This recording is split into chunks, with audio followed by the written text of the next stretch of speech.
हाँ जी, अस्सलाम वालेकुम जी। सारिਆਂ ਦੋਸਤਾਂ ਦਾ ਕੀ ਹਾਲ ਹੈ? ਉਮੀਦ ਕਰਦਾ ਹਾਂ ਠੀਕ ਹੋ ਤੇ ਖੈਰ ਖਰੀਅਤ ਨਾਲ ਹੋਵੇ। ਬੱਦਲ ਬਣਿਆ, ਬੰਦੇ ਪੱਠੇ ਲੈਣ ਪੈ ਜਾਂਦੇ ਨੇ, ਵਹਿੰਦੇ ਪਏ ਹੋ ਹਰ ਪਾਸੇ ਪਾਣੀ ਪਾਣੀ ਹੈ। ਸਾਡੇ ਕੋਲ 4-5 ਦਿਨ ਹੋ ਗਏ ਮੌਸਮ ਜਿਹੜਾ ਨਾ ਉਹ ख़राब है। बारिश थोड़ी ਬਹੁਤੀ ਹੁੰਦੀ है ਲੇਕਿਨ ਮੌਸਮ ਬੜਾ ਹੀ ख़राब ਹੁੰਦਾ ਪਿਆ।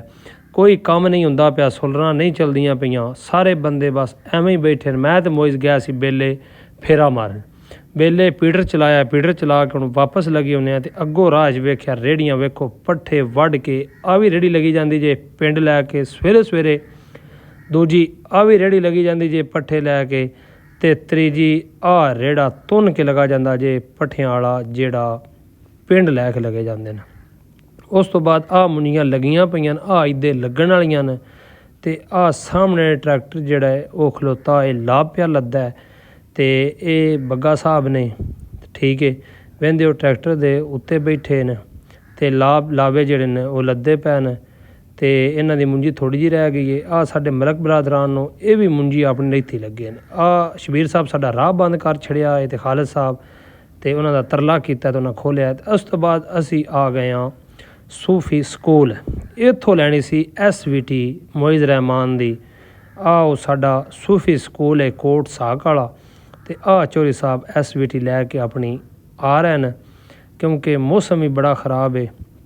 असी एक कम आए सी जलालपुर, तो वेंदे बारिश कणमण लग गई है, तो फुल बटा फुल लग गई है।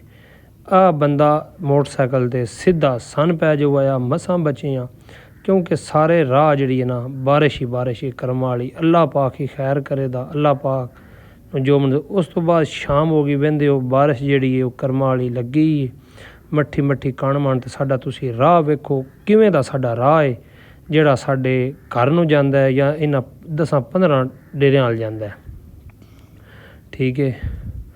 उस तो बाद असी पहुंचियां आ मोटरसाइकिल ते वेंदे मैं ते मोइज़ रहमान 10 मिनट बह के गया सी, कम सी होण लगे होंदे वापस। शाम हो गई, हनेरा पै गया। आ बैट इक लिया ते गेंद लिया मोइज़ रहमान दा, वो भी तुहानूं विखाने आ जेड़ा असां एक गेंद भी लिया। आ वेंदे गेंद भी लिया ते बैट भी लिया, उस आखेआ जी मैं लैके जाना है। तो शाम हो गई है, हनेरा वेंदे फुल पै गया है। ये ना आख्या जे मैं हनेरे च कुछ है दिसदी नहीं पई, इस शाम हो गई है फुल बटा फुल। तो असी आए हैं राती 10 बजे पानी वेखण। आ टोकां बंद पै करदे हैं रात दे तकरीबन 10:15 दा टाइम है। आ तुहानूं मोबाइल ते तुहानूं विखाने आ की टाइम है, 10:02 हो गए हैं। टाइम काफ़ी हो गया, तो असी फेरा मोटर ते मारन आए हैं, पानी शानी वेखण आए हैं, लाण आए हैं। जिंदे घाटे हुण पाना है, जिंदे च ज़्यादा को अगां कड्ढना है, को अगां पिछां कीतियां। जिन्हां साडा चैनल सबसक्राइब नहीं किया जल्दी